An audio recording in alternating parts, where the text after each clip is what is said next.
हरिओम। आप सभी का स्वागत है गीता ज्ञान में। हम अध्याय 12 पर हैं और आज श्लोक है 5, जहां पर भगवान कह रहे हैं कि आसक्त चित्त वाले पुरुषों को उन अव्यक्त ब्रह्म के साधन में अधिक क्लेश होता है, क्योंकि देह अभिमानियों द्वारा अव्यक्त विषय गति दुख पूर्वक प्राप्त की जाती है। भगवान ने जो अव्यक्त ब्रह्म की बात कही, इससे पहले साकार और निराकार की बात कही थी।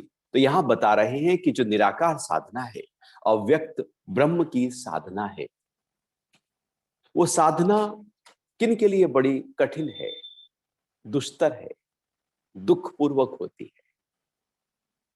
जो आसक्त चित्त वाले, आसक्त का मतलब है जिसका ध्यान संसार में है, जो केवल संसार की तरफ, घर की तरफ, गृहस्थी की तरफ, धन की तरफ, पद की तरफ, मान की तरफ, कीर्ति की तरफ, बाहर कहीं ना कहीं अपने आप को अटकाए रहता है।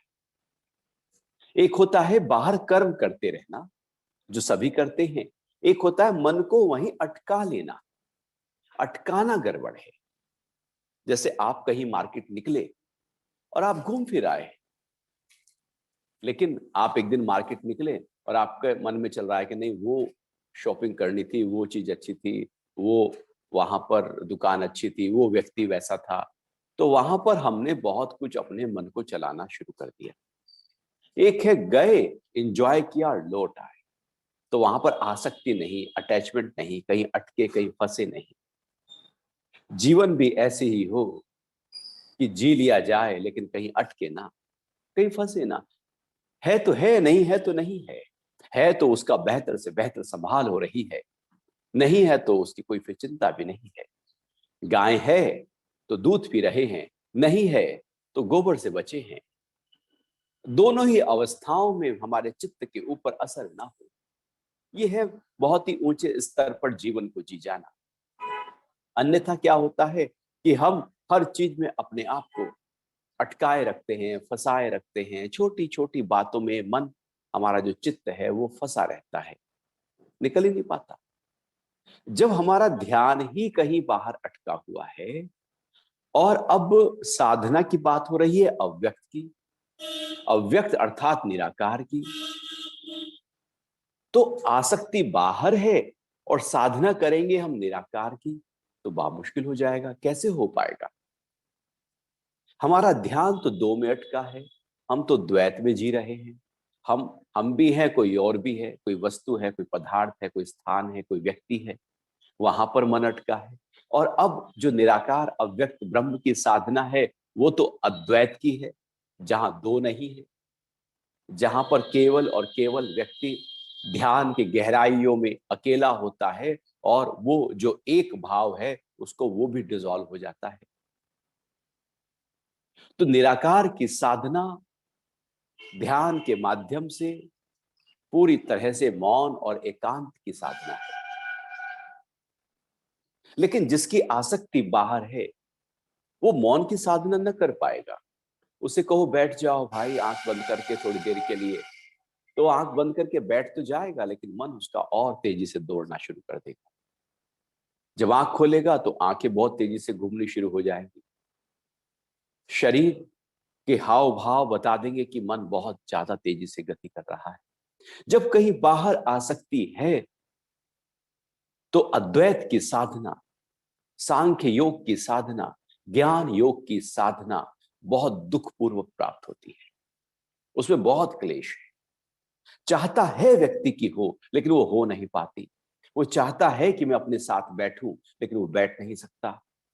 वो ध्यान में जाएगा, उतरेगा, लेकिन मन भाग जाएगा इस ख्याल में, उस ख्याल में, क्योंकि मन बाहर कहीं ना कहीं आसक्त हो गया है।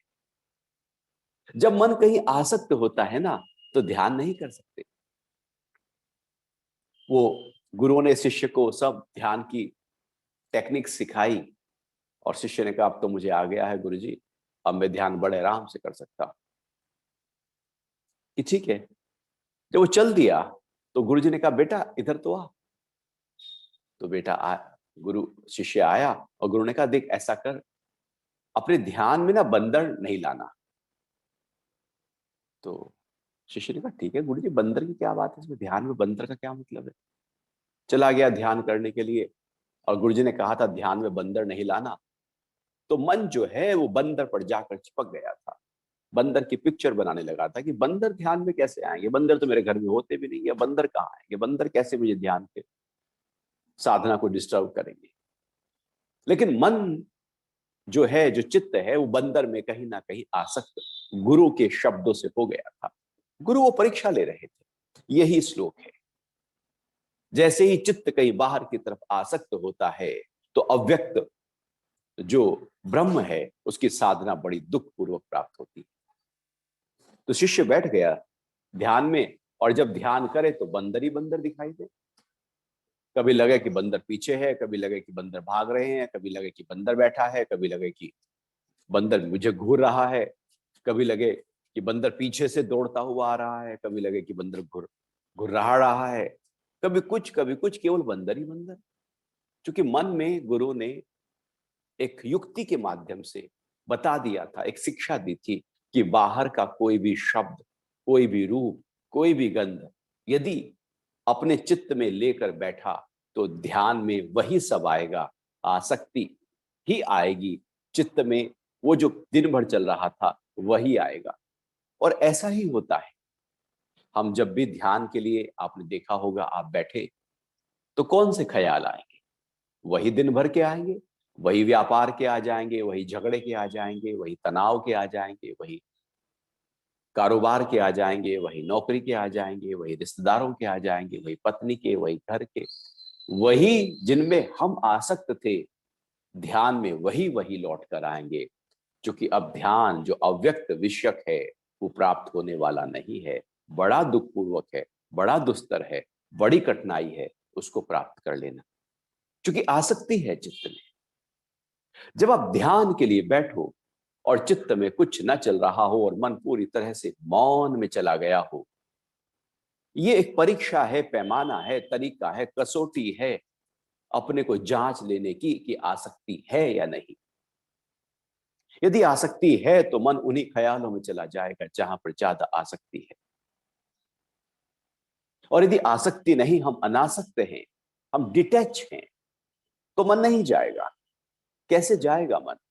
अटैच है तो दौड़ेगा, डिटैच है तो पूरी तरह से शांत है। तो अपने को हम देख सकते हैं कि हम अटैच हैं या डिटैच हैं, आसक्त हैं या अनासक्त हैं, हम साक्षी हैं, दृष्टा हैं, या पूरी तरह से लिप्त हैं। कहने को तो हम कह देते हैं कि मैं तो भैया अनासक्त हूं, मुझे तो घर परिवार दुकान धन से कुछ लेना देना नहीं, मैंने तो सबको सौंप दिया है। वो केवल ऊपर ऊपर के शब्दों को हमने कहीं से रट लिया, सुन लिया। उन रटे हुए शब्दों से कुछ भी ना होगा। जब परीक्षा घटेगी तो वो सब आसक्ति खड़ी हो जाएगी। जब चीजें छूट रही हो तब पता लगता है कि आसक्ति है या नहीं। उससे पहले तो लगता है कि नहीं नहीं, कोई आसक्ति नहीं। तो यदि चित्त में आसक्ति है तो ध्यान में उतरना, एक की साधना करना, निराकार ब्रह्म को अनुभव करना बहुत कठिन होगा। क्योंकि यहां पर आप देखें कि व्यक्ति अकेला ही नहीं बैठ पाता। आपको कहा जाए चलो अकेले बैठो, और लॉकडाउन में तो अकेले ही व्यक्ति रहे हैं। वो घर के 4 लोग हैं, वो चारों परेशान हो गए। लोग चाहिए, और कोई अकेला हो तो वो तो पागल हो जाए। लोग चाहिए, हमें दूसरा चाहिए बात करने के लिए। लेकिन अध्यात्म की साधना शुरू होती ही है एकांत से। एकांते मटिका मध्ये स्थातव्यम हठि योगिना। एकांत में कहीं कुटिया बनाकर, जहां पर कोई शोरगुल ना हो, कोई बाकी संसार की बातें ना हो, बस तब समाधि और ध्यान और अभ्यास किया जाए। एकांत तो चाहिए साधना के लिए, लेकिन हमारा मन ही इस तरह से वो डिजाइन हो गया है, लिप्त हो गया है कि हमें एकांत में तो बहुत ज्यादा बेचैनी हो जाती है। हमें कोई चाहिए, हम किसी को बात करना चाहते हैं, कुछ देखना चाहते हैं, कुछ पेपर पढ़ना चाहते हैं, कुछ रेडियो सुनना चाहते हैं, कुछ टीवी देखना चाहते हैं, कुछ कर लेना चाहते हैं। हमारे अंदर करना करना करता करता इतना पड़ा है, इतना पड़ा है कि वो बैठने नहीं देता मन को एकाग्रता के साथ में। वो बैठ ही नहीं पाता। जैसे किसी को किसी कुर्सी पर कांटे बिछे हों तो उसे कहा जाए बैठे, तो वो बैठ नहीं पाएगा, वो बार बार उठेगा, बड़ा मुश्किल हो जाएगा। ऐसे ही मन में आसक्ति के कांटे यदि हैं तो मन का ठहराव होना बड़ा मुश्किल है। और जो लोग ध्यान में नहीं जा पाते, मौन में नहीं जा पाते, एकांत नहीं जा पाते, समझ लेना चाहिए कि उनके अंदर आसक्ति उतनी ही ज्यादा है। और जो बैठते ही ध्यान में एकदम गहरे उतर जाए, जो रात को सोते ही एकदम गहरी नींद में चले जाए, तो जगत की कोई आसक्ति वहां पर है नहीं। तो इस श्लोक के माध्यम से बता रहे हैं कि अद्वैत की, सांख्य योग की, ज्ञान योग की जो साधना है उनके लिए कठिन है। जिनका चित्त आसक्त है उनको दुख पूर्वक प्राप्त होगी, क्लेश होगा, मन चलेगा, मन हलचल में आएगा। हम खुद ही परेशान हो जाएंगे कि अरे ये ध्यान क्यों नहीं लग रहा है। व्यक्ति बैठेगा, मन फिर भाग जाएगा। वो बार बार बैठेगा, वो बार बार भागेगा। वो महीनों प्रैक्टिस करता रहेगा, क्योंकि दिन भर आसक्ति तो जो कि त्यों खड़ी है। दिन भर की आसक्ति को हटाओ तो ध्यान आराम से लगे, अन्यथा ध्यान नहीं लगेगा। तो श्लोक कहता है कि आसक्त चित्त वाले पुरुषों को उस अव्यक्त ब्रह्म के साधन में अधिक क्लेश होता है, क्योंकि देह अभिमानियों द्वारा अव्यक्त विश्व गति दुख पूर्वक प्राप्त होती है। जो देह अभिमानी है, जो बॉडी कॉन्शियसनेस में अटका हुआ है, जो धन में अटका है और शरीर से जुड़े हुए लोगों में अटका है, जो अटका है बाहर, उसको देह अभिमानी कहते हैं। उनके लिए निराकार की साधना बहुत कठिन है, बड़ी दुखदाई है। उनके लिए वो साधना है ही नहीं। प्राप्त तो कर लेंगे लेकिन कठिनता से, बहुत मेहनत।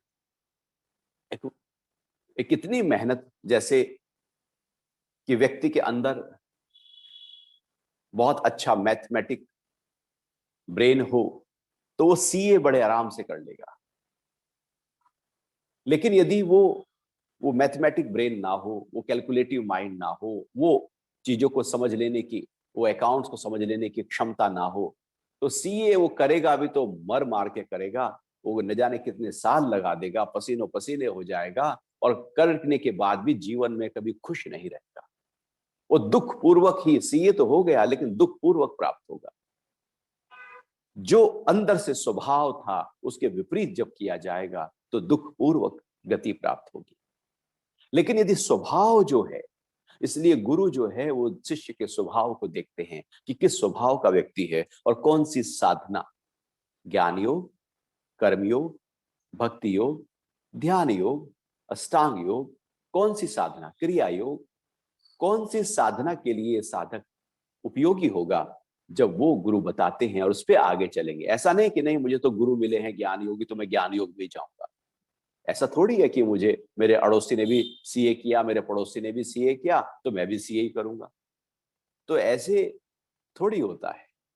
ऐसे तो ना व्यक्ति कभी अच्छा डॉक्टर बन पाता है, ना अच्छा इंजीनियर बन पाता है, ना अच्छा सीए बन पाएगा। वो अच्छा कुछ भी नहीं बन पाएगा, क्योंकि अंदर से ही उसके वो नहीं है। तो दुख पूर्वक रहेगा जीवन, वो व्यवसाय दुख पूर्वक हो जाएगा, क्योंकि उसका ध्यान वहां पर पूर्णता के साथ नहीं है। तो जो देह अभिमानी है, जो आसक्त चित्त वाले हैं, उनके लिए वो जो निराकार ब्रह्म की साधना है, वो जो सांख्य योग की, ध्यान योग, ज्ञान योग की, ध्यान योग की साधना है, उनको बड़ी कठिन हो जाएगी। फिर आगे छठे श्लोक में भगवान कहते हैं, परंतु जो मेरे परायण रहने वाले समस्त कर्मों को मुझ में अर्पण करके अनन्य भक्ति योग से मेरा ही ध्यान करते हुए उपासना करते हैं, जो मेरे परायण रहने वाले भक्त। अब इससे पहले श्लोक में भगवान ने कहा कि जो आसक्त है, आसक्त चित्त वाले हैं, जो देह अभिमानी। अब यहां कह रहे हैं लेकिन जो मेरे परायण, एक है जो जगत में अटैच है, एक है जो जगत में अटैच नहीं है, वो तो केवल परमात्मा के प्रति परायण है। केवल उसने अपने ध्यान को, अपने चित्त को परमात्मा में टिकाया है। तो जो केवल मेरा परायण है वो समस्त कर्मों को मुझ में ही अर्पण कर देता है।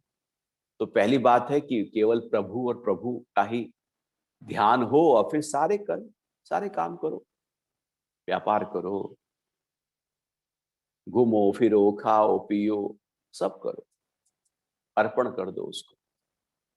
उसके पहले परायण हो जाओ, पूरी श्रद्धा प्रकट कर लो, पूरी भक्ति भाव आ जाए, फिर जो कर्म करो तो उसको समर्पित कर दो। जब उसके ध्यान में कर्म करेंगे तो कोई गलत कर्म हो नहीं सकता, क्योंकि जब भक्ति के भाव में है तो हिंसा कहाँ उठेगी, क्रोध कहाँ आएगा, झल्लाहट कहाँ होगी, अहंकार कहाँ उठेगा। हमारा तो अहंकार ही हमारे ऊपर सिर पे भारी रहता है। हम दूसरे को तो बिल्कुल नाली का कीड़ा समझते हैं, अपने आप को ही बड़ा समझते हैं और दूसरे को तिरस्कृत करते रहते हैं। इसका जब हम किसी को तिरस्कृत कर रहे हैं, छोटा देख रहे हैं, तो समझो कि मेरा अहंकार बहुत बड़ा और खड़ा है। तो फिर वहां पर भक्ति नहीं है, अहंकार खड़ा है। और अहंकार यदि खड़ा है तो सारे कर्मों के फल खड़े हैं। तो जो सारे कर्मों को परमात्मा में अर्पण कर रहा है, सारे कर्म, और जब कर्म ही समर्पित हो गए तो उसका फल भी परमात्मा को ही समर्पित हो गया। एक है फल को समर्पित कर देना, एक है कर्मों को ही समर्पित कर देना, और उससे पहले अपने आप को ही समर्पित कर देना। तो अपने को समर्पित किया, कर्म को समर्पित किया, फल को समर्पित किया, सब कुछ जब परमात्मा के प्रति समर्पण कर दिया, लगातार उसी का ही भाव और उसी भाव में रहकर सारे कर्म हो सकते हैं, घर के सारे कर्म हो सकते हैं, सारे संबंधों के कर्म हो सकते हैं, सब कुछ परमात्मा को समर्पित करके हो सकता है, तभी तो बताया जा रहा है। यदि ये असंभव होता, संभव बिल्कुल ना होता, तो भगवान ये तरीका बिल्कुल ना सुझाते। ये हो सकता है, लेकिन यदि हमारा ध्यान इस तरफ नहीं है, ये टेक्निक हमने नहीं सीखी, कोई ऐसा मास्टर हमको नहीं मिला जो ये टेक्निक सिखा दे। जैसे जिसको साइकिल नहीं आती चलानी, तो वो साइकिल देखेगा, पता नहीं यार कैसे लोग साइकिल चला लेते हैं। उनके लिए वो साइकिल चलाना बहुत कठिन है, जिनको साइकिल नहीं आती। और तैरना, जिनको तैरना नहीं आता उनके लिए तो बहुत पहाड़ टूट जाते हैं, तैरना तो बहुत कठिन हो जाता है उनके लिए। और जिनको तैरना आता है उनके लिए बहुत सरलता है, एक टेक्निक है। ऐसे ही योग में भी एक टेक्निक्स होती हैं कि हम किस तरह से अपने आप को पूरी तरह से परमात्मा पे ध्यान रखते हुए सारे कर्मों को करते चले जाएं। तो जब हम निरंतर उस साधना में लगे रहते हैं तो धीरे धीरे अपने आप को हम डिटैच करते चले जाते हैं। और विज्ञान भैरव तंत्र में जहां पर ध्यान की 112 विधियों का वर्णन किया गया है, उसमें सबसे पहली विधि जो बताई गई है वो विधि है कि जो श्वास आ रहा है और जा रहा है, उस श्वास को देखना। लेकिन आप कभी देखना, आप बैठ जाना ध्यान में, आंख बंद करके कमर गर्दन सीधी करते हुए, और सांस जो आया और जो गया उसको देखना शुरू करना। आप पाएंगे जैसे ही मैंने उसको देखना शुरू किया, उसकी गति बदल गई। वो तो रुक रहा है, वो तो मेरे लेने पर सांस जा रहा है, मेरे छोड़ने पर जा रहा है। हम अपने आप को इतना चिपकाए हुए हैं अपने श्वास से भी कि आप उसके साक्षी हो नहीं सकते। जो श्वास अपने आप चल रहा है, अपने आप बह रहा है, जिसमें आपका रत्ती भर भी कुछ योगदान सीधे तौर पर नहीं है, जो अनैच्छिक क्रियाओं के माध्यम से हो रहा है, जैसे ही आप अपने ध्यान को वहां पर लेकर जाते हैं, आप पाते हैं कि जैसे आप भर रहे हैं और वैसे वो अपने आप चल रहा था। ध्यान आते ही इतना हम अटैच होते हैं। तो हम यदि श्वास के प्रति डिटैच नहीं हो सकते, तो संसार के प्रति कैसे डिटैच हो सकते? जो खुद बह रहा है उसमें हम लिप्त हैं, तो जो जिसमें लिप्त हैं वहां पर तो हम किस तरह से अपने आप को दूर कर सकते हैं? बड़ा मुश्किल होगा। एक छोटी सी टेक्निक, और यही पहली टेक्निक जो भगवान शिव ने माता पार्वती को बताई, ये अनासक्त हो जाने की टेक्निक है, तरीका है कि दिन भर बहते हुए श्वास को ऑब्जर्व करो, ना कि उसको लंबा भरो, गहरा भरो, ना कि उसको रोको अंदर या बाहर, ना कि कुंभक हो, ना पूरक हो, ना रेचक हो, ना अभ्यंतर कुंभक, ना बाह्य कुंभक। केवल और केवल साक्षी होना है उस प्राण के। यदि उसके साक्षी होने में हम सफल हो गए तो हम फिर जगत में बहुत ही सरलता से अनासक्त हो सकते हैं, क्योंकि टेक्निक आ गई है। अब वही टेक्निक का इस्तेमाल हम बाहर करेंगे। लेकिन यदि टेक्निक तरीका नहीं आया तो साइकिल चलाना बड़ा कठिन है, तैरना बड़ा कठिन है, फिर कुछ भी करना बड़ा कठिन है, क्योंकि वो स्किल डेवलप नहीं हुआ। तो जो आसक्त चित्त वाले हैं वो समर्पित नहीं कर सकते परमात्मा को, लेकिन जो अनासक्त चित्त वाले हैं वो परमात्मा के प्रति अपने सारे कर्मों को समर्पण कर सकते हैं। अनन्य भक्ति योग से मेरा ही ध्यान करते हुए उपासना करते हैं। अनन्य भक्ति योग से, अनन्य मतलब कि परमात्मा के अलावा किसी और में ध्यान ना हो। हमारा तो परमात्मा को छोड़कर सब में ही ध्यान होता है।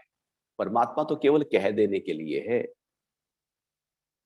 हम तो ओकेजनली पूजा कर लेते हैं, उपासना कर लेते हैं, हम तो ओकेजनली धार्मिक गतिविधि और अनुष्ठान कर लेते हैं, ओकेजनली कभी ध्यान में बैठ जाते हैं, कभी मंदिर हो जाते हैं। हम तो कभी कभी जब कुछ ऐसा लगता है कि भैया शादी की सालगिरह है, चलो उपासना कर लो, पूजा कर लो, बर्थडे आ गया, चलो पूजा कर लो, कुछ ऐसा घट रहा है तो चलो कर लो। हम नित्य निरंतर लगातार उसी ऊंचे भाव में कहां पूजक होते हैं, कहां उपासना करते हैं। हम तो केवल जो करते हैं उसके पीछे कुछ फल चाहिए होता है, स्वार्थ चाहिए होता है, इसलिए परमात्मा को पूज रहे होते हैं। भगवान उनकी बात नहीं कर रहे हैं जो कभी कभी के लिए अपने स्वार्थ के कारण से परमात्मा को याद कर लेते। भगवान उनकी बात कर रहे हैं जो अपने सारे कर्मों को परमात्मा में अर्पित कर देते हैं। और अनन्य भक्ति उनके अंदर हमेशा रहती है। परमात्मा के अलावा किसी और में चित्त रहता ही नहीं, रहता है लेकिन नहीं रहता, होता है मन लेकिन नहीं होता, अटका नहीं है कहीं। जैसे एक नर्स का किसी पेशेंट में मन अटका नहीं होता, पेशेंट आते हैं, ठीक होते हैं, चले जाते हैं, वो 3 दिन 5 दिन 7 दिन उनका पूरा देखभाल करती भी है, वो ठीक हो जाते हैं, चले जाते हैं, मर जाते हैं, चले जाते हैं, एकदम चद्दर बदल दी जाती है। कोई अटैचमेंट थोड़ी है, कोई धाड़ मार कर थोड़ी रोती है, वो कोई आंसू थोड़ी बहाती, कोई दुखी थोड़ी होती है, क्योंकि वो अनासक्त है वहां पर, वो केवल अपना सेवा कार्य कर रही। एक अनूठी ट्रेनिंग है उनकी, नतमस्तक है उनको। वही ट्रेनिंग क्या हम भी कर सकते हैं कि सब कुछ हो, लेकिन वही नर्स यदि उनके ही अपने कोई संबंध के लोग एडमिट हो जाएं और तो वहां पर आसक्ति आ जाएगी, क्योंकि वहां पर आसक्ति पैदा की हुई है। अब ज्ञान कहता है कि आप दिन भर अपने वालों के साथ रहें लेकिन अनासक्त होकर रहें। तो यह अनन्य भक्ति है, अर्थात लगातार परमात्मा में, परमात्मा के अलावा किसी और की तरफ ध्यान न जाते हुए परमात्मा में ध्यान लगा रहे, टिका रहे। ये अनन्य भक्ति है। और भगवान कह रहे हैं अनन्य भक्ति से जो ध्यान करते हुए मेरी उपासना करते। अब ध्यान करना है, ध्यान के लिए बैठना चाहिए, अपने साथ बैठना चाहिए, लगे न लगे लेकिन अपने साथ बैठो। शुरू शुरू में तो बच्चों का पढ़ाई में मन नहीं लगता, शुरू शुरू में तो साइकिल चलानी भी नहीं आती, पहले दिन तो तैरना भी नहीं आता, पहले दिन तो खाना पकाना भी नहीं आता, पहले ही दिन तो कुछ भी नहीं आता। जब प्रकृति में कुछ भी सीखना हो तो पहले दिन कुछ नहीं आता, कार भी चलानी सीखनी हो तो कई दिन लग जाते हैं। तो फिर ध्यान हम चाहते हैं कि पहले दिन लग जाए, और यदि नहीं लगा तो फिर क्यों बैठूं, ये तो कई बार बैठ के देखा लगता ही नहीं है।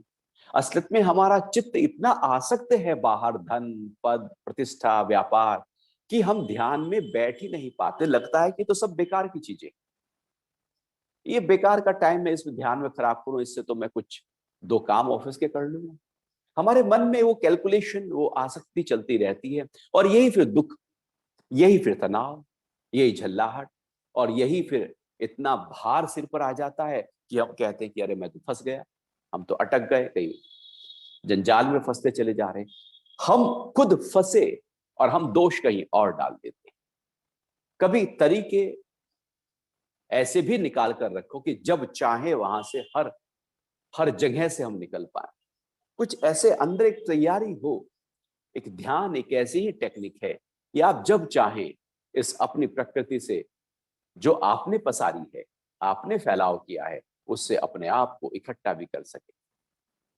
और मौत तो एक पल में सब कुछ खत्म कर देती है, वहां तो छूट जाएगा।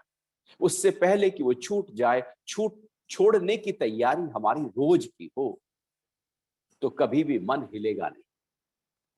तो ध्यान एक ऐसी प्रक्रिया है जो सही प्रकार से हमें एक संतुलन देता है, सही प्रकार से जीना सिखाता है, सही प्रकार से सिखा देता है इंद्रियों का व्यवहार, बोलना, खाना, पीना, देखना, सिखा देता है उठना बैठना, सिखा देता है किसको कितना समय देना है।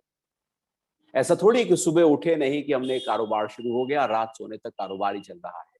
इसका मतलब है हम इम्बैलेंस लोग हैं, हम बिखरे हुए लोग हैं, जहां पर हमें पता नहीं है कि किसको कितना समय देना है।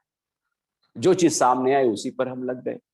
जब व्यवस्थित तरीके से समय टाइम मैनेजमेंट किया जाता है, तो कभी भी व्यक्ति उलझता नहीं है।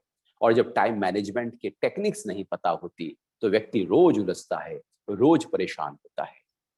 ध्यान ऐसा ही कुछ तरीका है जो हमें हर प्रकार से जीवन को मैनेज करने में हमारी मदद करता है, और वो हमें बता देता है, सिखा देता है, कुछ ऐसे गुण हमारे अंदर डाल देता है कि हम अपने टाइम मैनेजमेंट हो, मनी मैनेजमेंट हो, स्ट्रेस मैनेजमेंट हो, जो भी मैनेजमेंट हमें करना है, उसके सारे गुण अंदर से, सारे समाधान अंदर से प्रकट होने लगते हैं।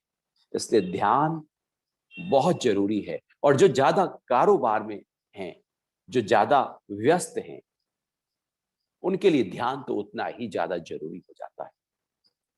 जैसे मोबाइल को आप ज्यादा प्रयोग करो तो चार्जिंग भी उतनी ही ज्यादा जरूरी हो जाती है, और मोबाइल का प्रयोग ही नहीं किया तो एक दिन दो दिन वो चल जाता है। लेकिन प्रयोग ज्यादा करो तो फिर बार बार चार्ज करना पड़ेगा। कई बार तो वो चार्जिंग में लगाए लगाए व्यक्ति बात कर रहे होते हैं, जो कि गलत है। लेकिन चूंकि लगातार उसको एंगेज किया हुआ है, जो लोग बहुत व्यस्त रहते हैं अपने काम में, वो ध्यान में यदि बैठे तो वो काम में व्यस्तता भी तनाव नहीं देगी, अन्यथा तनाव आएगा, शरीर बिखरेगा, शरीर बीमार होगा, मन बीमार होगा, संबंध बिखरेंगे। इकट्ठा तो किया बहुत कुछ करके, लेकिन एक समय ऐसा आएगा सब एकदम झटके में छूट जाएगा जब शरीर साथ नहीं देगा। ध्यान एक ऐसी टेक्निक है जो आपके तन को संभालेगी, मन को संभालेगी, इंद्रियों को संभालेगी, व्यवहार को, संबंधों को, सब कुछ संभाल कर रखेगी, क्योंकि आप संभल गए। यदि हम संतुलित हैं तो सब कुछ संतुलित है, और यदि हम असंतुलित हैं तो बाहर जगत को कितना भी संतुलित करने की कोशिश करो, वो फिर बिगड़ जाएगा। प्रकृति हमेशा रद्दो बदल में रहती है, परिवर्तित होती रहती है। उसको नहीं संतुलन में लाना, अपने को संतुलन में लाना है। हम बाहर की चीजों को संवारने में लग जाते हैं, मन हिलता रहता है। ध्यान मन के ठहराव के लिए है। जैसे ही आपने अपने आप को अंदर से ठहराया, आप पाएंगे कि बाहर सब कुछ ठहरा हुआ है। चिंता तो अंदर है, तनाव तो अंदर है, दुख तो मेरे अंदर है। बाहर कहीं दुख ढूंढने जाओगे कहीं मिलेगा नहीं। बाहर प्रकृति में कहीं तनाव ढूंढो मिलेगा नहीं, दुख ढूंढो मिलेगा नहीं, डर ढूंढो मिलेगा नहीं, कुछ नहीं मिलेगा बाहर। क्योंकि सारा कुछ मैंने अपने अंदर रचाया है, बसाया है, उसको महल बनाए हैं। चाहे वो दुख के बनाए हों, चाहे वो उम्मीदों को बनाए हों, हमने तैयार किया है अपने जगत को। ध्यान उस वो जो काल्पनिक जगत है हमारा, उसको पूरी तरह से साफ कर देता है, क्रिस्टल क्लियर हो जाता है जीवन। और फिर उसके बाद में जब हम दिन भर के काम करेंगे तो प्रसन्नता के साथ करेंगे, आनंद के साथ करेंगे। आगे भगवान 7वें श्लोक में कह रहे हैं कि हे पार्थ, उन मुझमें चित्त लगाने वाले भक्तों का मैं शीघ्र ही मृत्यु रूप संसार सागर से उद्धार करने वाला होता हूं। मुझ में चित्त लगाने वालों का कंडीशन है, हम चाहते हैं हमारा उद्धार हो जाए। उद्धार का मतलब है मुक्त हो जाए, जीते जी मुक्त हो जाए, जीते जी चित्त के संस्कारों का नाश हो जाए। हम चाहते हैं कि उद्धार उद्धार के तरीके होंगे, उसका एक टेक्निक होगी। गीता में बहुत सारे टूल्स, बहुत सारी टेक्निक्स बताई गई जिनको साधक यदि अपनाए तो वो ऊंचे स्तर पर अपनी चेतना को ले जा सकता है, वो अपनी ऊर्जा को बैलेंस कर सकता है, वो अपने तन मन को ऊर्ध्व गति दे सकता है, उसके स्वास्थ्य को और बेहतर कर सकता है। तो हर श्लोक किसी ना किसी एक नई टेक्निक के साथ आ जाता है। यहां पर जो टेक्निक की बात कर रहे हैं कि मुझ में चित्त लगाने वाला जो भी व्यक्ति है, उसका इस ये जो मृत्यु रूप संसार है, इससे उद्धार हो जाएगा। हम चाहते हैं मेरा उद्धार हो, लेकिन उसके लिए हम सही प्रकार से जो तैयारी हमारी होनी चाहिए वो नहीं करते।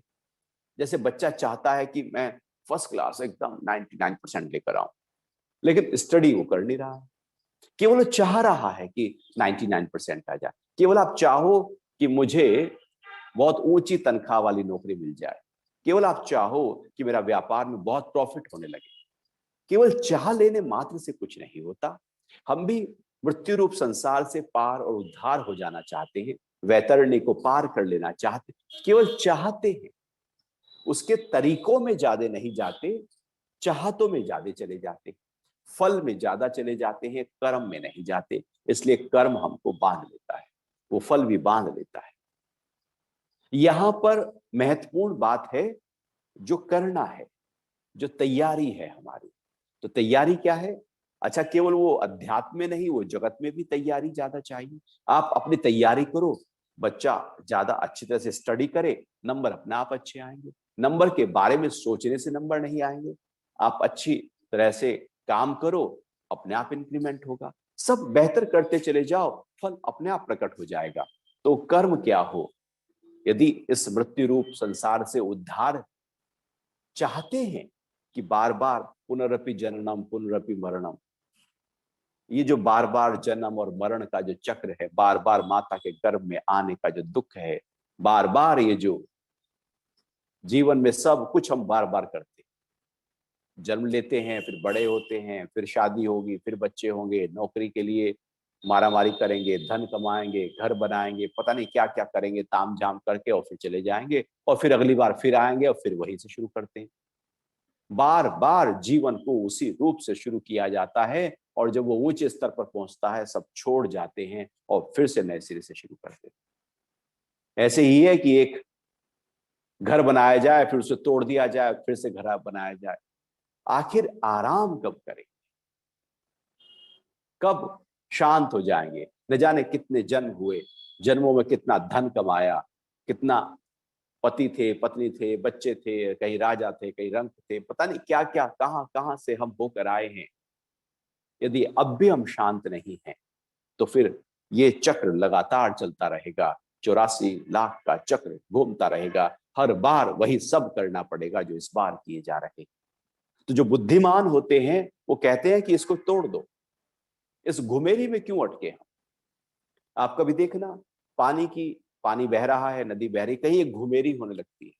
वो जो घुमेरी है, वहां पर एक पत्ता, एक कागज, एक फूल, कुछ भी आप देखना, वो घुमेरी में जैसे ही फंसा वो वही घूमना शुरू कर देता है, और काफी देर तक वो घुमेरी में वो पत्ता, फूल, कागज वो घूमता रहता है, घूमता रहता है, जब तक वो उस घुमेरी में फंसा है वो घूमता ही रहेगा।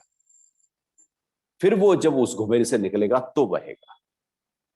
हमारा भी ये संसार चक्र ऐसी घुमेरी है और हम उसी में ही घूम रहे हैं। ये चक्र है, इस चक्र में हम घूम रहे हैं। भगवान कह रहे हैं कि मैं इस चक्र से उद्धार कर दूंगा, लेकिन उसके लिए तुझे कुछ करना होगा। मैं कुछ कर दूंगा, तू भी कुछ कर। तू क्या कर कि मुझ में चित्त लगाने वाले जो हैं, तो पहला तेरा काम है तू अपने चित्त को मुझ में लगा। लेकिन वो हमसे होता नहीं, हम केवल चाहते हैं उद्धार हो, तो वो होगा नहीं। उद्धार उनका होगा जिन्होंने चित्त को लगाया है केवल परमात्मा में। जैसे बच्चे ने लगाया है स्टडी में अपने चित्त को, तो उसके नंबर अच्छे हैं। आप काम धाम में लगाएं तो काम धाम अच्छा होगा। आप ड्राइविंग में लगाएं, ड्राइव करते हुए चित्त को, तो आपकी ड्राइविंग बेहतर होगी। आप जहां चित्त को लगाएंगे वो चीज आपको मिलने लगेगी। प्रकृति उसी चीज को आपको देने में आतुर हो जाती है जहां पर हमारा चित्त लगातार लगा रहता है। आप हिंसा के भाव में अपने चित्त को लगा दो, अंदर हिंसा पैदा हो जाएगी। आप प्रेम में लगातार चित्त को लगा दो, प्रेम पैदा हो जाएगा। आप जहां अपने आप को टिकाओगे, जहां रुचि पैदा करोगे, वो सब कुछ प्रकट होना शुरू हो जाएगा। तो यदि चित्त को हमने परमात्मा में लगाया तो परमात्मा की अनुभूति अंतरतम में प्रकट होनी शुरू हो जाएगी और उद्धार हो जाएगा, अर्थात चित्त की सफाई हो जाएगी। वो जो मैल चिपकी हुई है ऊपर चित्त के, वो सब हट जाएगी। परमात्मा कुछ और नहीं करते, वो तो केवल एक कृपा है उनकी। आप अपने चित्त को उनमें लगाएं, फिर क्या होगा? चित्त की सफाई होने लगेगी, और चित्त की सफाई होती होती होती होती चित्त हल्का और ऊर्ध्व गति को प्राप्त हो जाएगा। देह अभिमान जो था, बॉडी कॉन्शियसनेस जो थी, वो हट जाएगी वहां से। फिर आगे भगवान 8वें श्लोक में कह रहे हैं कि मन को मुझ में स्थिर कर और बुद्धि को भी मुझ में ही लगा, इसके पश्चात तू मुझ में ही निवास करेगा, इसमें संशय नहीं है। अब दो बातें भगवान कह रहे हैं, अपना मन मुझ में लगा और अपनी बुद्धि को मुझ में लगा। बड़ा कठिन है। कहां लगता है मन?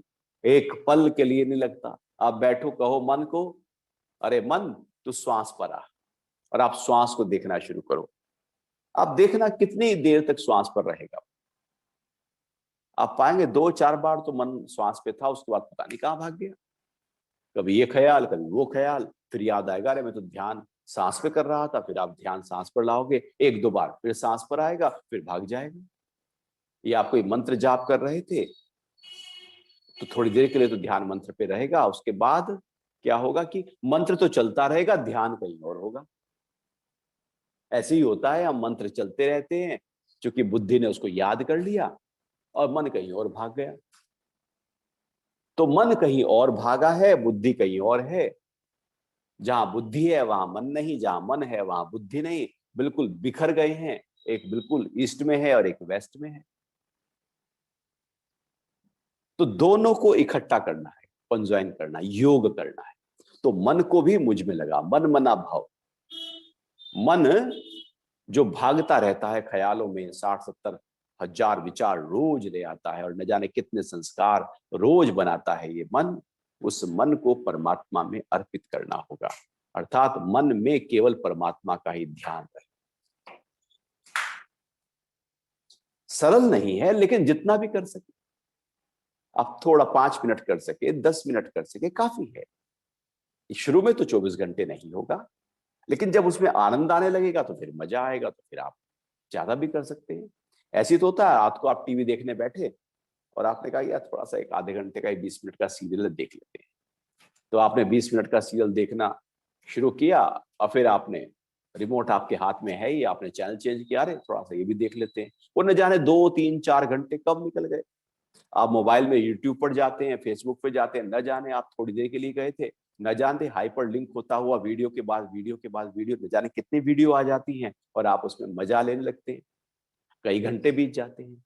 ऐसे ही थोड़ी देर ध्यान, मन को जो परमात्मा में लीन किया जाता है तो उसका जो आनंद है वो बहुत अनूठा होता है। जो टीवी और मोबाइल पर जो आनंद आता है उससे तो कई लाख गुना, ये तो हम कह सकते हैं कि क्या आनंद है, लेकिन वो तो अकथनीय है, कहा नहीं जा सकता, इतना आनंद है। फिर जब रुचि पैदा होती है तो मन लगातार उस भाव में टिका रहता है। तो अपने मन को भी मुझ में लगा और बुद्धि को भी लगा। जब मन को लगाएंगे और बुद्धि को लगाएंगे तो चित्त जो है वो पूरी तरह से शांत हो जाएगा। ना संशय रहेंगे, ना हलचल रहेगी, ना आसक्ति रहेगी, ना बाहर की तरफ किसी प्रकार का कोई भी हमारा रुझान रहेगा। व्यवहार सब होगा। बुद्धि बाहर के सारे निर्णय लेगी, जो जरूरी निर्णय हैं सब लेगी, लेकिन जब निर्णय नहीं ले रही है तब बुद्धि जो है वो आत्मा में टिकी होगी। जब मन ख्याल और चिंतन और मनन की प्रक्रिया नहीं कर रहा होगा तो मन परमात्मा में टिका होगा। जैसे जब कार नहीं चल रही होती तो वो बंद होती है। जैसे लाइट की जब जरूरत नहीं है तो आप स्विच ऑफ कर देते हैं, कभी जब जरूरत है ऑन, जब जरूरत है तो ऑफ कर देते हैं। तो अपने हिसाब से ऑन एंड ऑफ करते हैं, ऐसे ही मन और बुद्धि को भी अपने हिसाब से चलाएं। आप मन और बुद्धि के मालिक हो जाएं कि मन की आवश्यकता बाहर है तो बाहर गया, अन्यथा वो अंदर। मोबाइल की आवश्यकता है, आप ऑन करते हैं, यूज करते हैं, फिर ऑफ करके बंद कर देते हैं, जेब में डाल लेते हैं। तो आवश्यकता है, यूज किया, नहीं तो फिर वो बंद है। ऐसे ही जब आप बोलते हैं, आवश्यकता है तो बोलते हैं, यूं ही थोड़ी है कि बड़बड़ाते ही रहते हैं। तो जो बेकार का बड़बड़ा है वही पागल है। ये थोड़ी कि आप है तो ऐसे ही आप यूज करते चले जाएं, नहीं। जब आवश्यकता है कछुए की तरह, तब उसका प्रयोग हो, और नहीं तो कंट्रोल हो। ऐसे मन की जब आवश्यकता जगत में है तो गया, अन्यथा वो जगदीश में आ गया। बुद्धि की आवश्यकता बाहर के निर्णय में है तो गई, अन्यथा वो विवेक में आ गई, प्रज्ञा में आ गई, प्रज्ञा स्थित हो गई, स्थिर हो गई, स्थित प्रज्ञ हो गया।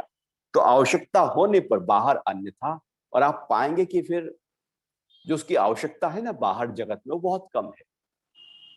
आप मन को देखना, बुद्धि को देखना, कितने निर्णय आप एक दिन में लेते हैं, कहां निर्णय लेते। कभी कभी लेना पड़े तो बहुत चिंता हो जाती है, बहुत दिक्कतें आ जाती है। आप एक शर्ट टी शर्ट खरीदने जाओ बाजार में, अब आप 10 टी शर्ट खुलवा लोगे, क्योंकि वहां निर्णय नहीं ले पा रहे। बुद्धि जो काम ही नहीं करती निर्णय लेने का, उसे कभी काम कहा जाए तो वो बड़ी संशय में आ जाती है, संशयात्मिका बन जाती है। तो हम निर्णय भी कहाँ लेते हैं, हम तो रूटीन में काम करते हैं। बस एक आदतन जीवन जिया जाता है हमारा। 98% हम आदतन जीवन जीते हैं। जो आज किया था वही कल करेंगे, जैसे आज बोला था वही कल बोलेंगे।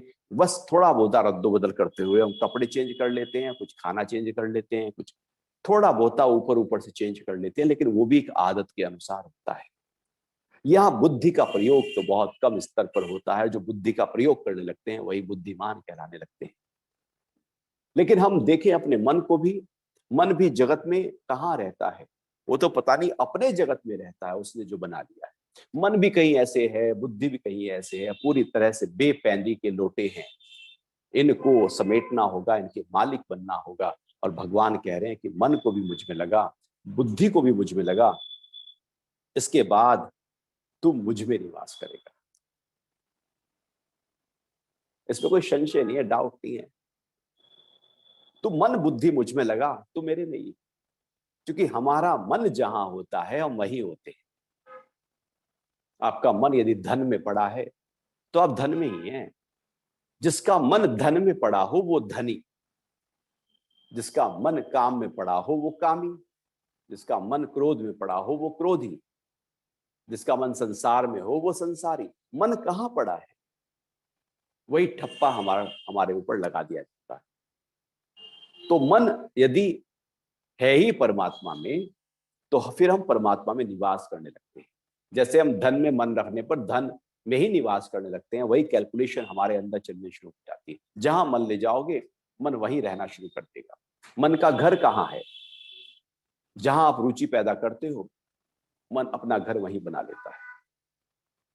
तो रुचि यदि उस कॉन्शियसनेस को अनुभव करने में आ जाए, तो मन का जो निवास है, जो घर है मन का, वो वही बन जाएगा। उसी कॉन्शियसनेस में, उसी अपने ही अंतरतम में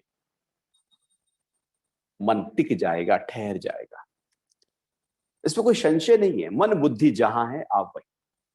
भगवान ने एक और टेक्निक बता दी, इससे पहले ऊपर बताई थी। ऊपर में बताया था कि मुझ में चित्त लगा, अब कह रहे हैं मन बुद्धि।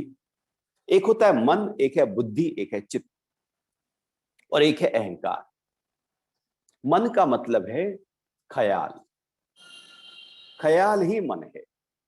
जब आपके अंदर ख्याल चल रहे होते हैं तो ख्याल मन के प्लेटफॉर्म पर दौड़ रहे होते हैं।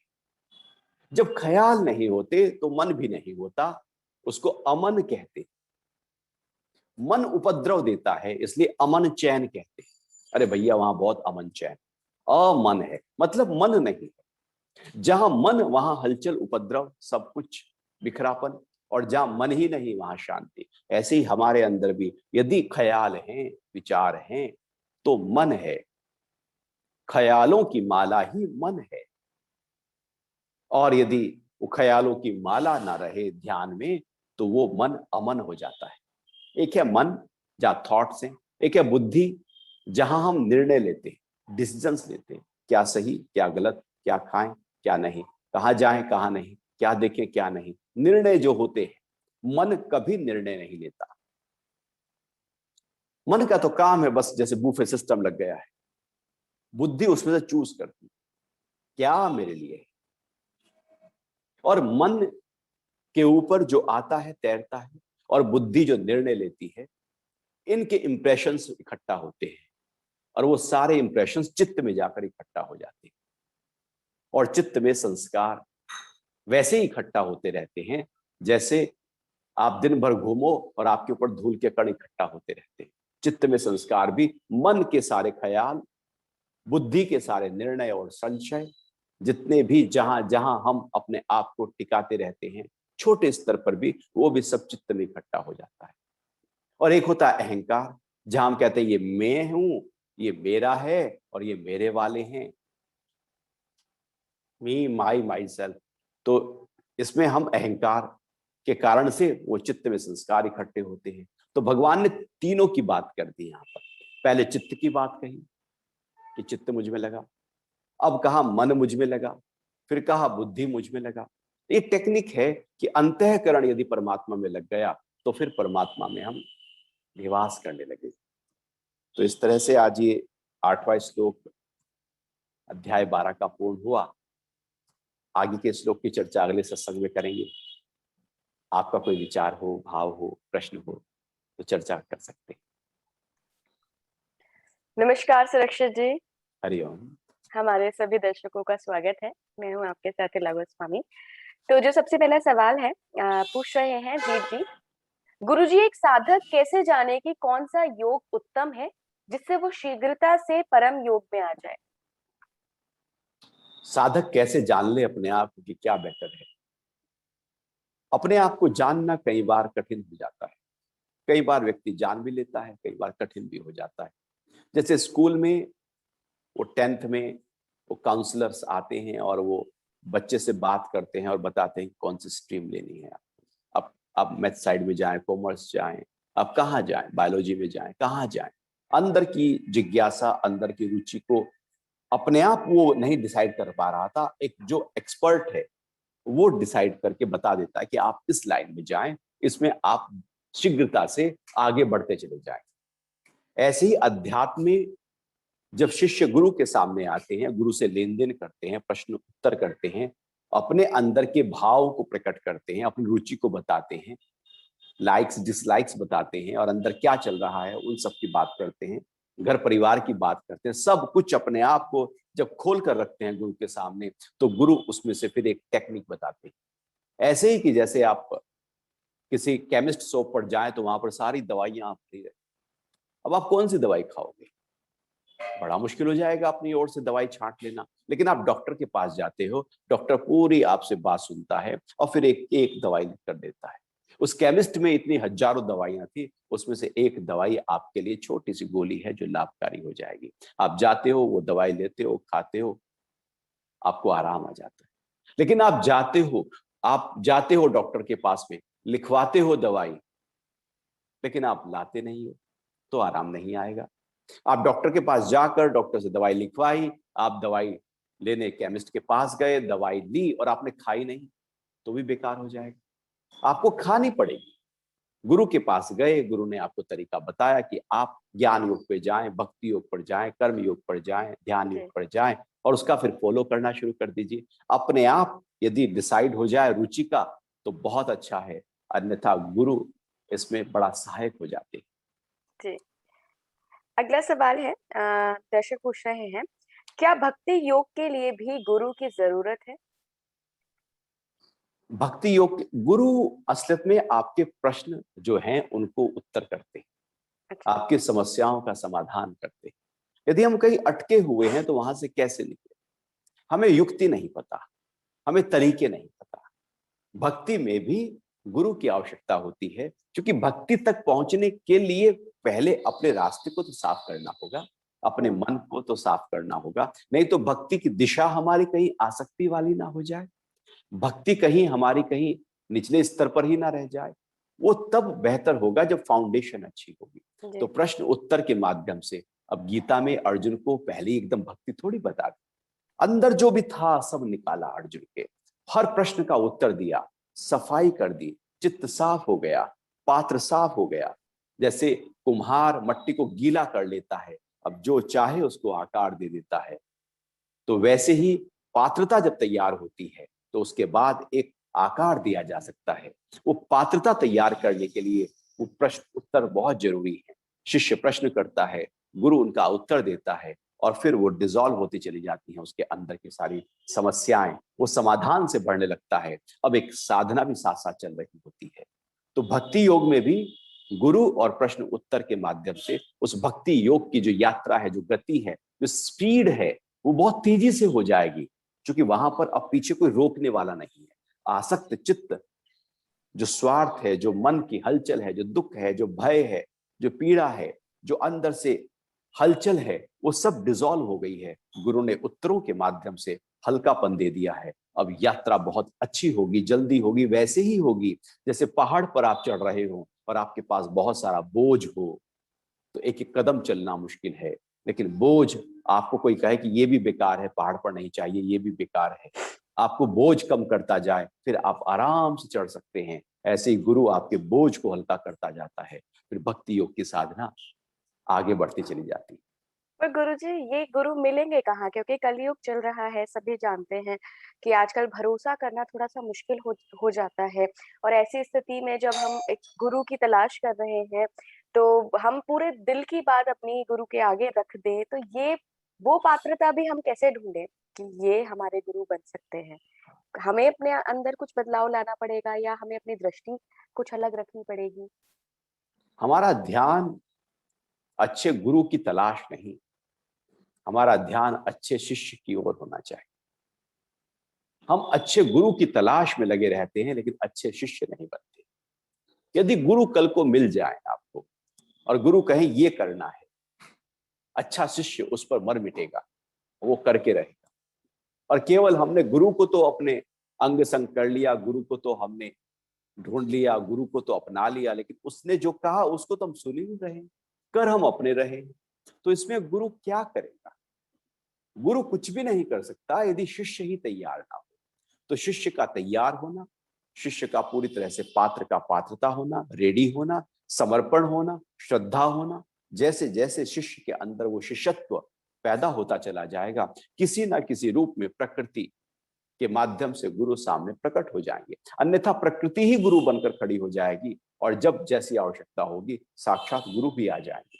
लेकिन गुरु को देखने की, कि गुरु को देखने की हमारी आंखें तो हों पहली बात। वो आंखें कैसे आए? वो जोहरी, वो देखता है सोने को कि ये कितना प्योर है, हीरे को देखता है, हर एंगल से देखता है, सूरज में, चंद्रमा में, दाएं बाएं से, रोशनी में, अंधेरे में। उसके अंदर वो पारखी नजर कैसे आई?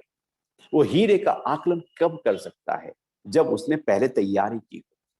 शिष्य भी गुरु को कैसे देख पाएगा कि ये गुरु हैं? जब उसकी पहले अपनी तैयारी। यदि अपनी ही तैयारी नहीं है शिष्य की, तो वो फिर गुरु को ना देख पाएगा, और गुरु को यदि देखा भी, उसने स्वीकार भी किया, तो गुरु ने जो कहा वो करेगा ही नहीं। मान लो गुरु के पास गया और गुरु ने कहा कि झूठ नहीं बोलना। एक बार गुरु ने कहा झूठ नहीं बोलना, तो समझो कि अब पत्थर की लकीर हो गई, अब जीवन भर कभी झूठ नहीं बोलना, क्योंकि गुरु के मुख से एक वचन निकला है, मेरे लिए निकला है, ये नहीं करना। लेकिन क्या हमने गुरु ने जो कहा वो हम उस पे पूरी तरह से उतर जाते हैं?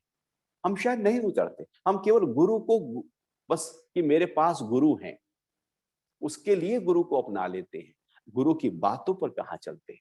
अपने हिसाब से चलते हैं, अपने मन से चलते हैं, अपनी सहूलियत से चलते हैं, अपने तरीकों से हम चलते रहते हैं। हम गुरु को ना ढूंढें, बल्कि बेहतर शिष्य की ओर तैयारी करें। जैसे ही आप बेहतर शिष्य बनना शुरू करेंगे, गुरु तो किसी ना किसी रूप में प्रकट हो ही जाएंगे। जब चेला तैयार होता है तो गुरु प्रकट हो जाते हैं। बिल्कुल। अगला सवाल है, जूही जी पूछ रही हैं, पढ़ने बैठो तो पढ़ाई ही नहीं कर पाते और एग्जाम्स भी नजदीक आ रहे हैं, तो कैसे हम पढ़ने बैठ सकते हैं? जब भी पढ़ने के लिए बैठना हो तो पढ़ने के लिए एकाग्रता चाहिए। एकाग्रता के लिए सतोगुण चाहिए। सतोगुण के लिए रजोगुण का प्रयोग कर लेना जरूरी होता है। रजोगुण गति, तमोगुण आलस्य भारीपन, सतोगुण हल्कापन। स्टडी एकाग्रता सतोगुण का लक्षण है। तो रजोगुण का मतलब है गति। यदि हमने शरीर को एक्टिविटी नहीं दी, मान लो आप आउटडोर कुछ गेम खेल रहे हैं और आप वॉक करके आए, दौड़ के आए, कुछ गेम खेल कर आए, बाहर अपने शरीर को एक्सरसाइज के माध्यम से गति दे दी, तो उसके बाद में जब आप स्टडी के लिए बैठेंगे तो आपका मन फोकस हो जाएगा।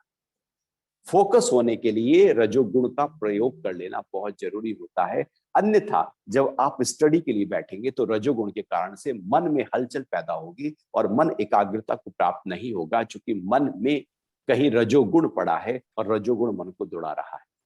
इसलिए पहली कोशिश हो कि आप एग्जाम भी नजदीक हो तो थोड़ा समय ऐसा निकालें जिससे शरीर को बहुत ज्यादा तेजी से गति दी जाए, रजोगुण दिया जाए, कुछ एक्टिविटी की जाए, कुछ स्पोर्ट्स एक्टिविटी की जाए, कुछ वॉक, कुछ दौड़, कुछ भी आप करें, लेकिन बॉडी एनर्जी को बैलेंस कर लें और ऊर्ध्व गति दें।